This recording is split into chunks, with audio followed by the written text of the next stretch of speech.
माँ दुर्गा का पर्व नवरात्रि 9 दिन ही क्यों मनाया जाता है?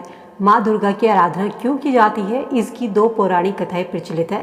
नवरात्रि की प्रथम कथा के अनुसार महिषासुर की उपासना से प्रसन्न होकर देवताओं ने महिषासुर को अजय होने का वरदान दिया था।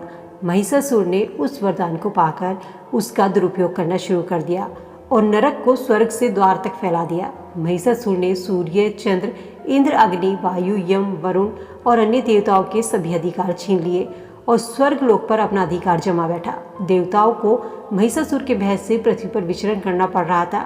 तब महिषासुर के दुस्साहस से क्रोधित होकर देवताओं ने महिषासुर का वध करने के लिए माँ दुर्गा की रचना की। महिषासुर का वध करने के लिए देवताओं ने अपने सभी अस्त्र शस्त्र माँ दुर्गा को समर्पित कर दिए, जिससे माँ दुर्गा और भी शक्तिशाली बलवान हो गई। 9 दिन तक माँ दुर्गा का महिषासुर से संग्राम चलता रहा और अंत में महिषासुर का वध करके माँ दुर्गा महिषासुर मर्दिनी कहलाई। तभी से माँ दुर्गा की पूजा 9 दिन तक करने की परंपरा चली आ रही है। नवरात्रि की द्वितीय कथा के अनुसार लंका युद्ध में ब्रह्मा जी ने श्री राम से रावण वध के लिए 9 दिन तक चंडी देवी का पूजन कर माँ दुर्गा को प्रसन्न करने को कहा और विधि के अनुसार चंडी पूजन और हवन हेतु दुर्लभ मिलने वाली 108 नील कमल की व्यवस्था भी करा दी।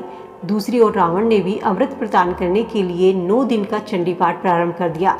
यह बात पावन के माध्यम से इंद्रदेव ने श्री राम तक पहुंचवा दी।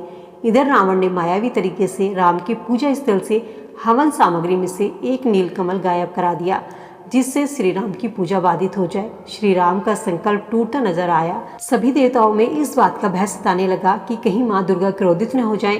तभी श्री राम को याद आया कि उन्हें कमल नयन नवकंज लोचन भी कहा जाता है, तो क्यों न एक नेत्र को वह माँ की पूजा में समर्पित कर दे। श्री राम ने जैसे ही तीर से अपने नेत्र को निकालना चाहा, तभी माँ दुर्गा प्रकट हुई और कहा कि वह भगवान राम की पूजा से प्रसन्न हुई और उन्हें विजयश्री होने का आशीर्वाद दिया। दूसरी तरफ जब रावण माँ दुर्गा की आराधना कर रहा था, ठीक उसी समय हनुमान जी एक बालक का रूप धरकर वहां पहुंच गए और पूजा कर रहे ब्राह्मणों में से एक ब्राह्मण से श्लोक जया देवी भूर्ति हरिणी में हरिणी के स्थान पर करिणी उच्चारित करा दिया, ताकि रावण की पूजा संपूर्ण ना हो, क्योंकि हरिणी का अर्थ होता है भक्त की पीड़ा हरने वाली, जबकि करणी का अर्थ होता है पीड़ा देने वाली।